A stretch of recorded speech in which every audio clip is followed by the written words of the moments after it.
Hi, my name is Quinn. This is going to be a presentation about my capstone project, which is sitting for the NSCA CPT exam. It's just going to be an overview of what the exam is all about, what the life lessons I learned from it, and then how it applies to my daily life. So, what is the NSCA CPT exam? Well, it's the National Strength and Conditioning Association Certified Personal Trainer exam. Essentially, what it's all about is designing safe and effective um, programs for training people in strength training. Or whatever their goals are, right? So essentially it's the whole process of assessing a client's needs, doing the health screening, seeing what they want to, what goals they might have, what their past experiences are, assessing their training levels, and then getting them to where they want to go. It's pretty low requirements to sit for. You just have to be 18 years or older. You got to have a high school diploma or equivalent.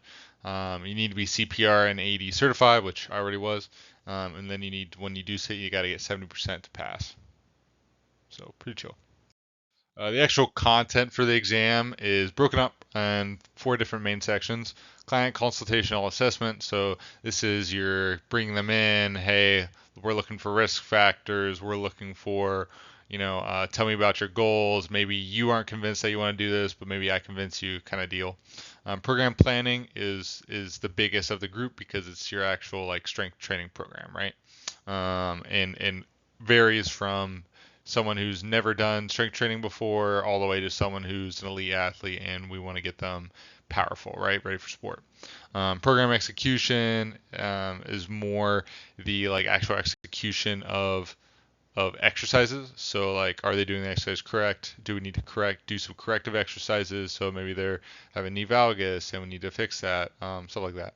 And then safety emergency procedures and legal issues, how not to get in trouble, right? So here's the things that you need to know. Make sure you're doing these things. Make sure you stay in your scope of practice. Yeah. So the life lessons I learned, the main one, I've never been a good studier. I've always been a crammer. And so for this exam, I really wanted to try to plan out my my my weeks of studying so that I'm not just doing it all in the last day or so, right? So the biggest one I learned was effective study habits. How can I sit down? What's effective for me? What works for me? I'm not like a 4 hour study session kind of guy. I'm like a 30 minute at a time, take a break, maybe even less than that, depending on the content. Especially some of the like legal and safety stuff. I was taking 15 minutes at a time and then going and doing something else for an hour, then coming back, right? But that all adds up over time. And it made it more effective for me. Planning ahead is a big one. So I went on vacation for one of these weeks. I know I wasn't going to be doing as much studying, so I planned ahead and made sure the content that I was going to study was stuff I already knew really well. And then effective test taking was really just stay calm, do the questions you know, skip the questions you don't know, come back to them, that kind of thing. And then last but not least, clinical implications. So I'm a practicing athletic trainer. I work for a Power Five school at Ohio State, and I work with athletes. So this I really wanted to take this exam because some of the things like the coaching up, like the program design, like the just like entry level assessment, like one, how do other professions do it? And then how can I use some of those skills to make myself better as a clinician, right? So I think a lot of the aspects of the exam that I already knew I was really good at, like the some of the corrective exercise stuff, like I know what heart risk is and what that looks like, but like how does this program deal with it? How does this certification deal with it?